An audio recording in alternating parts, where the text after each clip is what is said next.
This is a demonstration of Ustream Producer.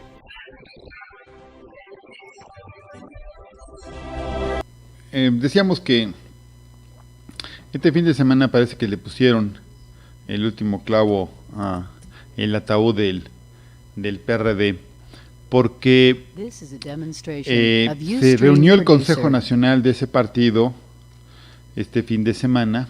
Por cierto que es el único partido casi en el que es tan trascendente que se reúne el Consejo Nacional, y se reúne a cada rato, y siempre hay noticias al respecto de ese asunto. Ahorita vamos a platicar un poco de la historia de eso. Y resulta que en este Consejo Nacional fue electo por una aplastante mayoría, pero una escandalosa mayoría, casi unanimidad. Hubo como 6 abstenciones, 4 por otro cuate y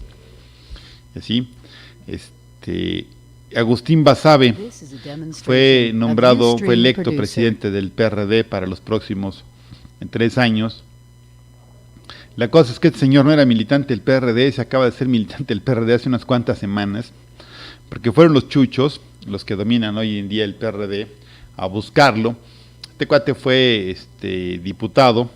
y fue priista, y se lo trajeron casi importado para dirigir el partido. Lo espantoso del asunto es que tuvieron que hacer eso porque no había forma de elegir un representante, o sea, un dirigente del PRD que fuera mínimamente aceptado por la mayoría de los integrantes de ese partido. Le estuvieron rogando durante meses a Cuauhtémoc Cárdenas Solórzano, el fundador del PRD, el que propuso el que hizo la convocatoria, propuso crearlo y hizo la convocatoria para crear el PRD. A él estuvieron proponiendo y pues no lograron convencerlo. No quisieron hacer un proceso electoral porque, como saben, que todos ellos son una punta de tramposos y defraudadores en los procesos electorales, y que además de que hacen fraude nunca se aguantan los trancazos, siempre salen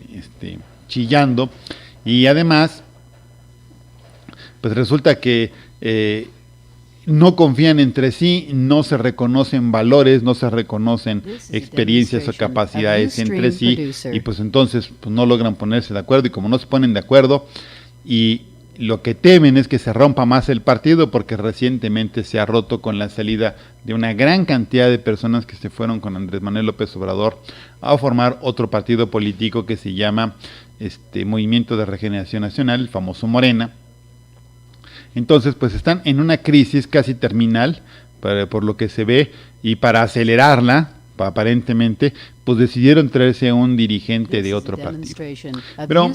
¿por qué el PRD es importante? ¿Por qué tenía apantallada a un sector tan grande de la izquierda, o de sentimientos de izquierda en el país? ¿Y por qué es grave lo que está pasando? Para esto vamos a tenernos que remontar unos buenos años, allá por 1987, o sea, hace muchísimo tiempo. Venían empezando a repuntar una serie de movimientos sociales en México. El movimiento estudiantil estaba en una etapa de apenas recuperación después de unos años de mucha decadencia, de que había estado muy apagado. Estaba muy fuerte el movimiento urbano popular porque se gestó a partir del terremoto de 1985. Una serie de organizaciones políticas y sociales que fueron un poco resultado del movimiento estudiantil de 1968, fueron desarrollándose y madurando a través de los 70s, y a principios de los 80s iniciaron un proceso de confluencia mutua y de reorganización y coordinación. Se formó una cosa que se llamaba el FEPIR, Frente Político de la Izquierda Revolucionaria, en el que estaban entre 8 y 10 organizaciones políticas de izquierda. Todas ellas, o casi todas ellas, se reconocían pues de izquierda, socialistas y revolucionarias. E incluso formaron en 1988, principios del 88, una expresión pública de esto que se llamó UNIR. En ese UNIR estaban confluyendo un buen número de las organizaciones políticas de esa izquierda revolucionaria, un tanto marginada a ratos, que tenía nuestro país. en la que participaban, por cierto, algunos de los líderes más claros del movimiento estudiantil de 68, pero también del movimiento sindical de los 70 y otros que se habían venido formando durante esas 2 décadas en el movimiento social en México por la democracia y por la libertad de los trabajadores. En ese contexto,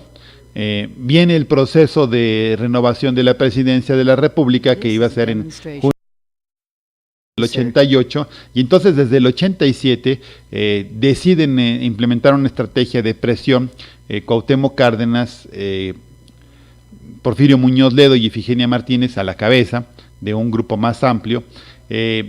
cuyo orientación era: vamos a ganar la presidencia, vamos a impedir que pongan a Salinas, que sería la continuación de la Madrid Hurtado, que era el presidente en ese momento. Vamos entonces a pedir que sea Cuauhtémoc Cárdenas el candidato a la presidencia para cambiar la política económica. En aquel entonces estaban empezando a imponerse las políticas que ahora reconocemos todos con el nombre de neoliberales y que tienden a concentrar la riqueza en unos cuantos y desposeer o dejar en la miseria a la inmensa mayoría. Entonces ellos fueron la primera resistencia que hubo dentro del PRI. El PRI, la parte dominante del PRI, los rechazó, no les quiso dar oportunidades. De la Madrid ni siquiera quiso poner a Cuauhtémoc Cárdenas entre una lista de precandidatos que luego formó a partir de la presión que se hizo. Cárdenas y Muñoz Ledo empezaron a recorrer universidades, ir a ver organizaciones, y para sorpresa de propios extraños, la presencia de Cuauhtémoc Cárdenas empezó a convertirse en algo muy digno de comentar en todos lados, porque donde se presentaba se llenaban auditorios, se llenaban plazas, se paralizaban incluso actividades por ir a ver al hijo del general Lázaro Cárdenas. Había un recuerdo todavía lo hay, creo, muy importante por las obras que hizo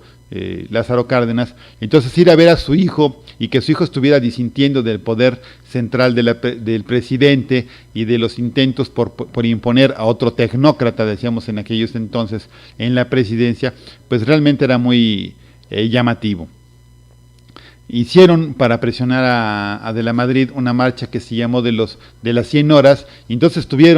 ya no estaban tan jovencitos, no estaban tan viejitos como ahora, por supuesto, y se pusieron a marchar 100 horas alrededor de la plaza de la Constitución, ahí en el Zócalo, y pues se les fue sumando gente. Primero eran muy poquitos, francamente, incluso algunos compañeros de UNIR y del PRT, que era el partido, digamos, fuertecillo de la izquierda en aquel entonces, hasta hacían burla, ¿no?, de que eran muy poquillos y no jalaban gran cosa de gente, pero tenían mucha presencia en la prensa y como decía yo, cuando visitaba Cuauhtémoc Cárdenas las universidades o los centros de trabajo, pues la gente sí se juntaba, aunque no fueron a marchar tantos con ellos al Zócalo. Después de esto, por la presión, lo que hizo el PRI fue expulsar a Cuauhtémoc Cárdenas del PRI, de plano lo sacaron del PRI, y entonces lo que sucedió es que él se puso a conseguir, junto con Porfirio Muñoz Ledo, pues quién lo pusiera de candidato. Y los que aceptaron ponerlo de candidato fueron un partido palero de aquel entonces que se llamaba PARM, y luego se sumaron los del PPS, luego los papás de los que ahora son los chuchos, que era en aquel entonces se llamaba PSD, y se convirtió en partido del Frente Cardenista de Reconstrucción Nacional, un nombre muy oportunista para dar a entender que ellos eran realmente la fuerza cardenista más importante. A partir de esto se formó una cosa que se llamó Frente Democrático Nacional y se inició la campaña presidencial de Cuauhtémoc Cárdenas, y ahí la cosa fue que creció y creció y creció, y fue convenciendo a miles y miles y miles de personas, a unos con su discurso, pero la mayoría con la fuerza que generaba su presencia, el hecho de que las personas se reunieran tan multitudinariamente a escucharlo en todas partes. Y entonces empezó una fuerte presión contra Rosario Ibarra de Piedra, que era la candidata del PRT a la presidencia, y contra Alberto Castillo, que era el candidato también de izquierda del PMS a la presidencia de la República. Cuauhtémoc Cárdenas y Porfirio Muñoz Ledo, con Ifigenia Martínez y toda su pandilla, que se llamaba aquello Corriente Democrática del PRI, y luego ya cuando los corrieron del PRI nada más se llamaba Corriente Democrática, pues consiguieron el registro para la candidatura presidencial de Cuauhtémoc Cárdenas por parte del PARM, luego se le sumó el PPS, luego el el partido socialista de los trabajadores, que era el PSD, que era el dueño de ese partido, era el papá el papá político de lo que ahora son los chuchos, Rafael Aguilar Talamantes. Y luego empezó la presión para en los medios de comunicación de parte de sectores de izquierda y progresistas en el país, incluso de la iglesia, para que todos los demás candidatos de izquierda se sumaran a la candidatura de Cuauhtémoc Cárdenas. Incluso hubo voces que decían, insistían en que Maquio, que era el candidato del PAN a la presidencia en el 88, también declinó la candidatura y se sumara a la de Cuauhtémoc Cárdenas. Este cuate era un tipo muy entrón y muy alebrestado, y entonces él decía, pues un poco sangrón e inocente, que mejor que Cárdenas declinara su candidatura en favor de él, pues lo cual era una peregrinada. Entonces Rosario Ibarra nunca aceptó declinar su candidatura en favor de Cuauhtémoc Cárdenas, pero Eberto Castillo sí aceptó declinar, y entonces eso detonó un crecimiento mayor en la candidatura de Cuauhtémoc Cárdenas, porque entonces se consideró pues que casi toda la izquierda y los sectores nacionalistas y de tradición, digamos, cardenista en México, se estaban sumando a la candidatura de Cárdenas. Por cierto, la candidatura de Cárdenas fue la primera candidatura en México en contra de las políticas neoliberales y de hecho en América Latina, mientras en casi todo el